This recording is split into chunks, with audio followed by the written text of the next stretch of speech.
Do you guys have a favorite conspiracy theory? I do. What is it? That Kermit caused 9/11. What?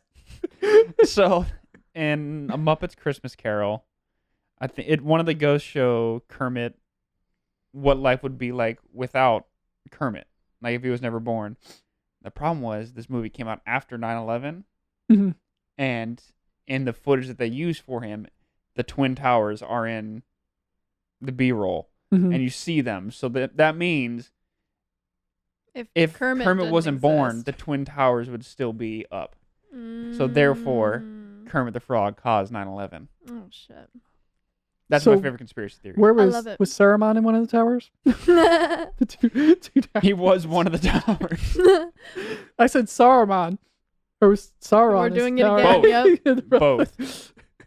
I don't have a favorite conspiracy theory that I can think of, but today I was reading about Stonehenge because apparently they'd I don't know how old the science is, but they discovered that they drilled some holes at one point in time and they were able to study what's actually in the stones, and it's 98% quartz crystal, which is why it's so strong and has withstood all of the elements and whatnot and time.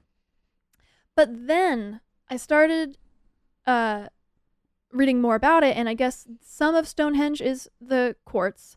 Some of it is bluestone or whatever it's called, which is actually geographically from Wales.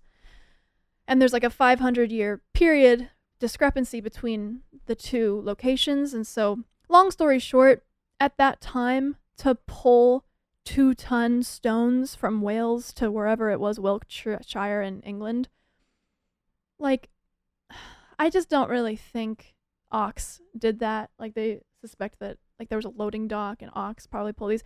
But then I started looking at the science of how much can an ox actually pull? How much ox power was that? Yeah, a really trained pair of ox can pull about 12,000 pounds. But to get it really trained seems unlikely at that period of time. And to pull some of the largest stones, which are 30 tons, you would have needed 60 ox.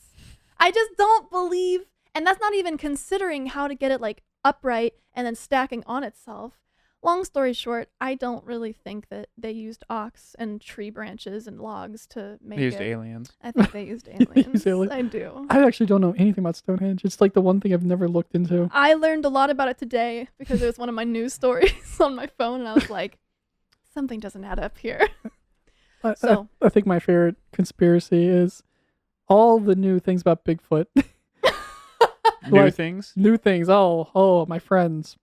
I spend 8 hours a day listening to Bigfoot conspiracies. Why? I call them conspiracies because they're bullshit stories that people call on about. But anyway, Bigfoot, Sasquatch is all. Hold on, let me collect my thoughts here. So there's Bigfoot, and then there's Dogman, who is technically a Bigfoot. Dogman is a werewolf who is a Bigfoot somehow. Bigfoot is an interdimensional being that shoots sound waves at people, has predator cloaking device. That's where the creators of Predator got inspired from. Was that cloaking device was from the Bigfoot, and what else is there? Yeah, he can jump through time. They there's so much bullshit. This is all fact, right? This is all fact, pure fact from the Sasquatch Chronicles podcast I listened to.